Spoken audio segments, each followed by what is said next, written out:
ఓం శ్రీ మహాగణాధిపతయే నమ. ఓం శ్రీ గురుభ్యో నమ.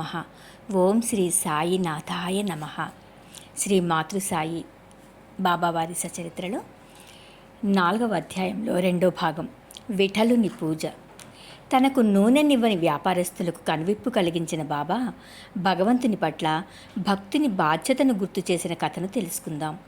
భగవంతరావు క్షీరసాగరుడనే అతని తండ్రి విఠలుని భక్తుడు.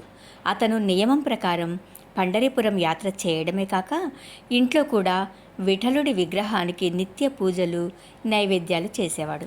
అతను చనిపోయే వరకు ఈ పద్ధతిని ఎంతో భక్తిభావంతో చేసేవాడు. అతను చనిపోయిన తర్వాత అతని కొడుకైన భగవంతరావు క్షీరసాగరుడు విఠలుని పూజను నైవేద్యాలను పండరీపుర యాత్రను అన్నిటినీ మానేయడమే కాకుండా చివరకు తండ్రి శ్రాద్ధం పెట్టడం కూడా మానేశాడు. అటువంటి భగవంతరావుకు షిరిడీ వెళ్ళాలనే బుద్ధి పుట్టి షిరిడీ వెళ్ళి బాబా దర్శనం చేసుకున్నాడు. అతనిని చూసిన బాబా అతని తండ్రి భక్తిని గుర్తు చేసుకుని భగవంతరావుకు అతను చేసిన తప్పును తెలియచేయడానికే అతనిని షిరిడీ రప్పించానని చెప్పి పూజ నైవేద్యాలు మానడం వల్ల అతను విఠలుని బాబాను కూడా ఆకలితో మార్చాడని, అందుకనే అతనిని ఇక్కడికి లాక్కుని వచ్చి అతను చేస్తున్న తప్పును తెలియచేసి చివాట్లు పెట్టి అతను మళ్ళీ పూజను ప్రారంభించేలా చేశానని చెప్పారు. ఈ కథ వలన విఠలుడి పూజంటే బాబాకెంత ఇష్టమో తెలియడమే కాక భక్తులు చేసే తప్పులను బాధ్యత గల తల్లిగా సరిదిద్ది బాబా వాళ్లను ఏ రకంగా సవ్యమైన త్రోవలో పెడతారో తెలుస్తోంది. ఇక్కడ ఈ విషయానికి వస్తే బాబా కరుణ ఎంత అపారమైనదో చూడండి. భక్తుల పట్ల బాబాకు బాధ్యత ఉన్నది నిజమే, కానీ ఈ భగవంతరావు భక్తుడు కాకపోయినా కూడా అతని తండ్రి మీదున్న ప్రేమతో కొడుకు చేస్తున్న తప్పును గ్రహించడమే కాక అతనిని షిరిడీకి రప్పించి ఆ తప్పును సరిదిద్ది అతనిని సవ్యమైన మార్గంలో పెట్టించారు. ఆ రకంగా తల్లిదండ్రుల పుణ్యం పిల్లలకు ఎలా మేలు చేస్తుందో కూడా మనకు ఈ కథ ద్వారా అర్థమవుతుంది. కాబట్టి తల్లిదండ్రుల పట్ల మన కర్తవ్యాన్ని బాధ్యతను సరిగా నిర్వహించవలసిన బాధ్యత పిల్లలందరిపైన ఉంది. ఇక సర్పము కప్పా కథను తెలుసుకుందాం. ఈ కథను బాబానే స్వయంగా చెప్పారు. ఒక ఊళ్ళో ఒక పురాతన శివాలయము శిథిలావస్థలో ఉంది. ఊళ్ళో అందరూ కలిసి దానికి మరమ్మతులు చేసి బాగు చేయాలనే ఉద్దేశంతో చందాలు వసూలు చేసి ఊళ్ళో ఉన్న ధనవంతునికి గుడి మరమ్మతుల బాధ్యతను అప్పగించి ధనం మొత్తం అతనికిచ్చారు. అతను ఆ డబ్బు తీసుకుని కొంచెమైనా దేవాలయపు మరమ్మతులు పనులు చేయకుండా ఏవో కుంటి సాగులు చెప్పేవాడు. వసూలు చేసిన ధనమంతా ఖర్చు పెట్టేసి ఇంకా సరిపోలేదని చెప్పేసరికి ఊరి వాళ్ళు మళ్ళీ వసూలు చేసి ధనం తెచ్చి ఇచ్చారు. అయినా ఆ డబ్బు తీసుకుని కూడా అతను తగిన మార్పులు చేయలేదు. ఇటువంటి స్థితిలో అతని భార్యకు మహాశివుడు కలలో కనిపించి ఆమెను శిఖరం కట్టమని, అలా చేస్తే ఖర్చు పెట్టిన దానికి 100 రెట్లు ఎక్కువ ఇస్తా అని చెప్పాడు. భర్త ఆ విషయాన్ని నమ్మక ఆమె మాట లెక్క చేయలేదు. కొన్ని రోజుల తర్వాత శివుడు మళ్ళీ ఆమెకు కనిపించి భర్త దగ్గర ఉన్న ధనంతో కాకుండా ఆమె స్వంత డబ్బుతో శిఖరం నిర్మించమని చెప్పాడు. ఎందుకంటే భగవంతునికి కావలసినది భక్తి ప్రేమలే కానీ ధనం కాదు. ఆమె అప్పుడు తన తండ్రి తనకిచ్చిన నగలు అమ్మి దానితో శిఖర నిర్మాణం చేయాలనుకుని భర్తకు చెప్పగా అతను ఆ నగలు భార్య దగ్గర నుంచి తనే తక్కువ ధరకు కొని 1000 రూపాయలకు బదులు ఒక పొలాన్ని భార్యకిచ్చాడు.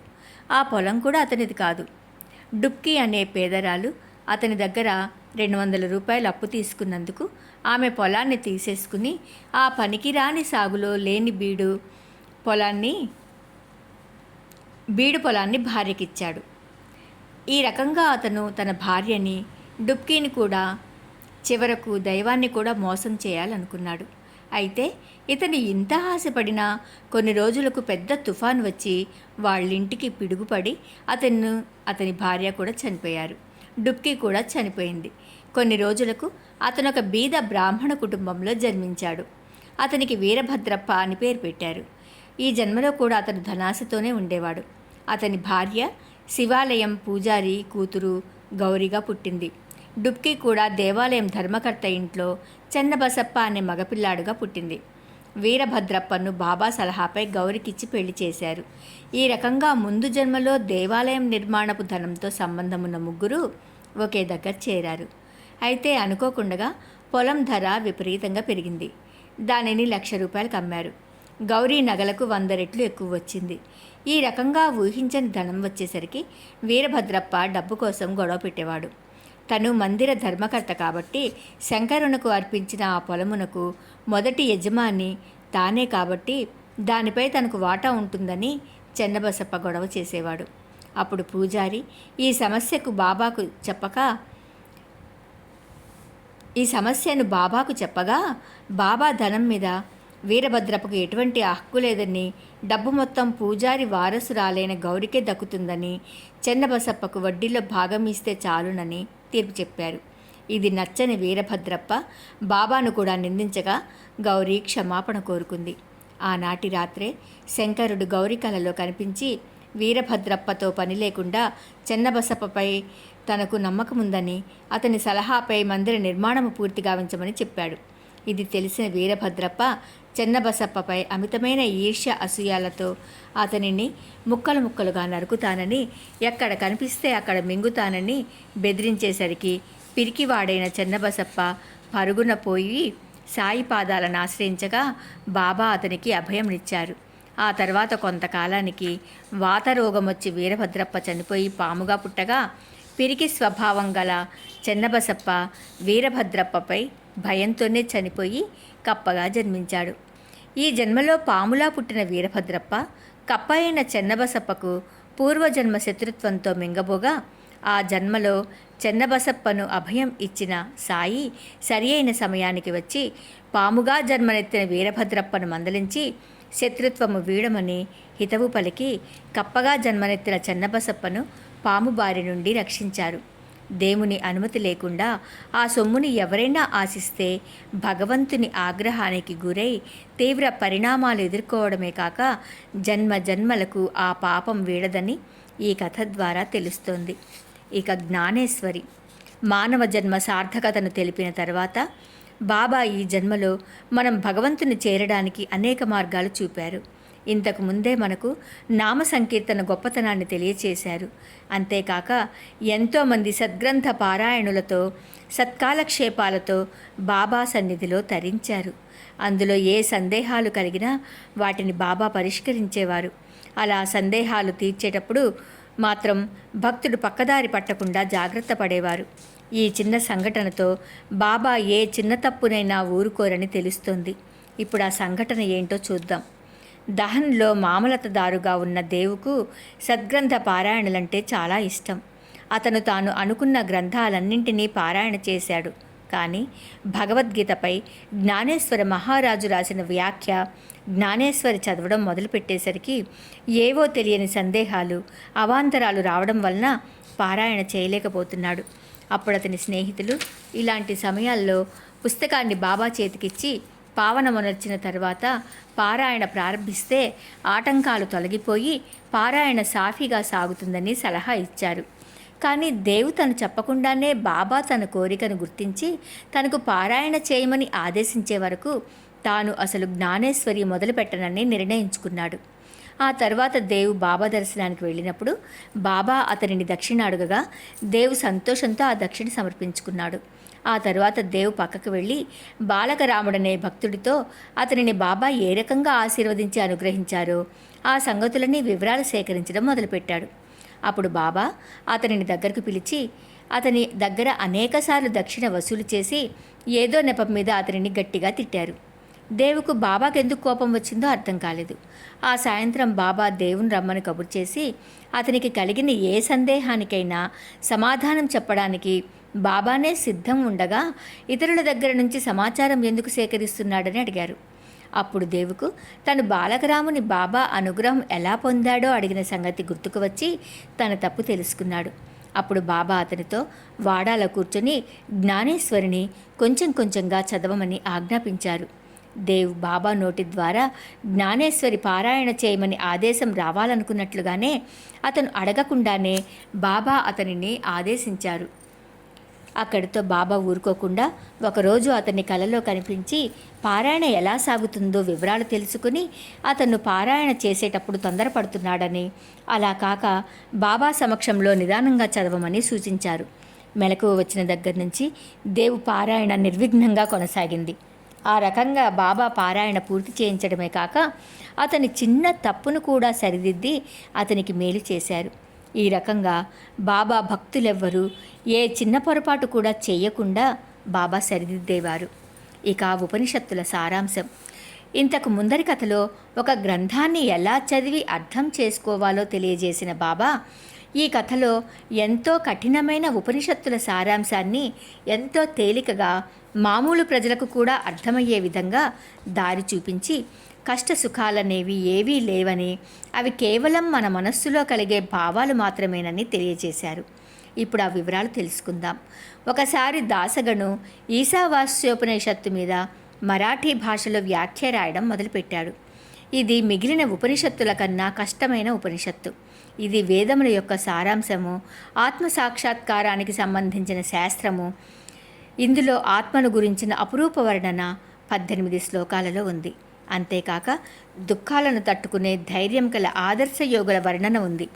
ఇంత కష్టమైన శాస్త్రము కాబట్టి దాసగను ఈ శాస్త్రము ఆత్మసాక్షాత్కారానికి సంబంధించినది కాబట్టి ఎవరైతే ఆత్మసాక్షాత్కారాన్ని పొందారో వారే దీనికి సరియైన అర్థాన్ని చెప్పగలరు. కానీ పండితులు కారణ నిజాన్ని గ్రహించాడు. ఆ రకంగా ఆత్మసాక్షాత్కారాన్ని పొందిన సద్గురు సాయిని ఆశ్రయిస్తే తన అనుమానాలకు సమాధానం దొరుకుతుందని తెలుసుకున్న దాసగను షిరిడీ చేరి బాబాకు ఆ శాస్త్రాన్ని అర్థం చేసుకోవడంలో గల కష్టాన్ని వివరించి తనకు సరి అయిన అర్థాన్ని బోధించవలసిందిగా బాబాను ప్రార్థించాడు. అప్పుడు బాబా దాసగడుతో తొందర కానీ ఆతృత కానీ పడవలసిన అవసరం లేదని, ఇందులో ఎటువంటి కష్టము లేదని, దాసగను తిరుగు ప్రయాణంలో కాకాసాహెబ్ పనిపిల్ల అతని సందేహం తీర్చగలదని చెప్పారు. అప్పుడు మసీదులో అక్కడున్న భక్తులు ఇంతటి కఠినమైన ఉపనిషత్తుకు అర్థం, భాషా జ్ఞానం కూడా లేని పనిపిల్ల ఏ రకంగా చెప్పగలదు? కాబట్టి బాబా తమాషా చేస్తున్నారని అనుకున్నారు. కానీ దాసుగణకు బాబా వాక్కు బ్రహ్మవాక్కని తెలుసు కాబట్టి అలా అనుకోలేదు. తన సమస్య పరిష్కారమైపోయిందనే నమ్మకంతో అతను బాబాకు నమస్కరించి బొంబాయిలోని విలేపార్లేలో ఉన్న కాకాసాహెబ్ ఇంటికి వెళ్ళాడు. మర్నాడు పొద్దున్నే దాసగడు నిద్రలేవగానే కాకాసాహెబ్ పనిపిల్ల చెల్లెలు ఒక చక్కని పాట పాడటం విన్నాడు. అది ఒక ఎర్ర చీర వర్ణన. ఆ చీర ఎంతో అందంగా ఉందని, దాని పనితనం, కుట్టుపని చక్కగా ఉన్నాయని అర్థం వచ్చే పాట. ఆ పనిపిల్ల పాడటం విన్న దాసగను బయటికి వచ్చి చూసేసరికి పాట పాడేది ఒక చిన్న పిల్ల. ఆ పిల్ల చిరిగిన బట్టలు కట్టుకుని అంట్లు తోముకుంటూ ఆ పాట పాడుకుంటోంది. అది చూసిన దాసగణుకు ఎంతో జాలి వేసింది. హాయిగా ఆడుకోవలసిన వయసులో పని చేసుకుంటూ చిరిగిన బట్టలతో ఉన్న ఆ అమ్మాయిని చూసి జాలిపడ్డాడు. తరువాత ప్రధాన్ అనే బాబా భక్తుడు దాసగణు వచ్చిన సంగతి తెలుసుకుని అతనికి ఒక బట్టల జత పెట్టగా దాసగణుకు ఆ పిల్ల గుర్తుకు వచ్చి ఆ పాప పాడినది ఎర్రచీర గురించి కాబట్టి ప్రధాన్తో ఆ అమ్మాయికి ఒక చక్కని చిన్న చీరను బహూకరించమని చెప్పాడు. ప్రధాన్ వెంటనే వెళ్ళి ఒక అందమైన చిన్న చీరను తెచ్చి ఆ అమ్మాయికి ఇచ్చాడు. ఆకలితో ఉన్నవారికి విందు భోజనం దొరికినంతగా ఆ చీరను చూసిన ఆ పాప ఎంతో సంబరపడిపోయింది. ఎందుకంటే చిరిగిన బట్టలతో తిరిగే తనకు ఊహించని విధంగా కొత్త బట్టలు రావడంతో ఎంతగానో పొంగిపోయింది. మర్నాడు ఆ చీరను కట్టుకుని వచ్చింది. మిగిలిన పిల్లలందరితో కలిసి ఎంతో ఉత్సాహంగా ఆడింది, పాడింది. ఆ మర్నాడు కొత్త చీరను దాచుకుని మామూలు చిరిగిన బట్టలు కట్టుకుని పనికి వచ్చింది. కానీ కొత్త చీర కట్టుకున్నప్పుడు ఉన్న ఆనందమే ఆమెకు ఇప్పుడు కూడా ఉంది. ఎందుకంటే తను కట్టుకున్నవి చిరిగిన బట్టలే అయినా తనకొక కొత్త చీర ఉన్నదన్న ఆనందం, తృప్తి ఆమెకు సంతోషాన్నిచ్చాయి. అప్పుడు ఆమెకు తన చిరిగిన బట్టల గురించిన బాధ లేదు. ఇదంతా జాగ్రత్తగా గమనించిన దాసగణుకు తన ప్రశ్నకు సమాధానం దొరికినట్లయింది. ఎందుకంటే నిజంగా కష్టసుఖాలనేవి మన మనస్సును బట్టే ఉంటాయని తెలుసుకున్నాడు. ఆలోచించగా అతనికి ఈ జరిగినదంతా భగవంతుని ఆజ్ఞ ప్రకారమే జరిగినదని అర్థమైంది. కాబట్టి భగవంతుడు మనకిచ్చిన దానితో మనం తృప్తి చెందాలని, భగవంతుడు మనలను అన్ని వైపుల నుంచి కాపాడుతూ మనకు మేలు చేస్తాడని, కాబట్టి జరిగినదంతా భగవంతుని ఆజ్ఞ ప్రకారమే జరుగుతుందని, దాని వలన మనకు మేలు కలుగుతుందని గ్రహించాడు. కాబట్టి మనమందరం మనకు విధింపబడిన పనులను చక్కగా చేస్తూ సకల వస్తుకోటిని ఒక్కటిగా భావిస్తే మనకిక సామాన్య బాధలు కానీ, దుఃఖం కానీ, అశాంతి కానీ ఉండవని తెలుసుకున్నాడు. ఇక హాజీ సిద్దిక్ ఫాల్కే గురించి తెలుసుకుందాము. బాబా ఎప్పుడు ఏ భక్తుని అనుగ్రహిస్తారో, ఎవరిని ఆగ్రహిస్తారో తెలుసుకోవడం అంత సులభం కాదు. హాజీ సిద్దికి ఫాల్కే అను మహమ్మదీయ భక్తుడు మక్కా, మదీనా యాత్రలు చేసి ఖురానంతనూ వల్లించగల సమర్థుడు. అతడు షిరిడీకి వచ్చి 9 నెలలు గడిచిన బాబా అతనిని మసీదులోనికి రానివ్వలేదు. చివరికి అతను శ్యామ ద్వారా బాబాను ప్రార్థించగా బాబా రకరకాల ప్రశ్నలతో హాజీని పరీక్షించి చివరకు ఎంత చదువు చదివినా నిగర్వియని, సమభావం కలవాడని తెలుసుకున్న తర్వాత అతనికి 55 రూపాయల దక్షిణను, మామిడి పళ్లను ప్రసాదంగా పంపి ద్వారకామాయిలోకి అనుమతించారు. ఇక భగవద్గీతకు భావం. భగవద్గీత గ్రంథపారాయణకు దారిని చూపించి ఉపనిషత్తు సారాంశాన్ని విడమరచిన బ్రహ్మజ్ఞాని బాబాకు తెలియనిదేమీ ఉండదు కదా. ఈ సంగతిని గ్రహించలేని నానాసాహెబ్ తనకున్న భాషా పాండిత్యానికి ఎంతో గర్వించేవాడు. భగవద్గీతకు రకరకాల వ్యాఖ్యానాలు చదివి అర్థం చేసుకున్న నానాసాహెబు బాబాకు ఇవేమీ తెలియవని అనుకుంటుండేవాడు. ఒకసారి బాబా భగవద్గీతకు సరియైన అర్థాన్ని చెప్పి నానాసాహెబ్ గర్వాన్ని అణచి అతనికి బ్రహ్మజ్ఞానం ముందు పుస్తక జ్ఞానం ఎందుకు పనికిరాదని తెలియజేసిన కథను ఇప్పుడు తెలుసుకుందాం. ఒకసారి నానాసాహెబు బాబా పాదాలనొత్తుతూ మనసులో ఏదో శ్లోకం చదువుకుంటున్నాడు. అప్పుడు బాబా అతనిని ఆ శ్లోకం ఏమిటని అడిగి దానిని పైకి చదివి అర్థం చెప్పమన్నారు. అప్పుడు నానాసాహెబు ఆ శ్లోకం భగవద్గీతలో 4వ అధ్యాయంలోని 34వ శ్లోకమని దానిని చదివి తద్విద్ధి ప్రణిపాతేన పరిప్రశ్నేన సేవయా ఉపదేక్షంతి తే జ్ఞానం జ్ఞానినస్తత్వ దర్శినః అర్థాన్ని ఇలా చెప్పాడు.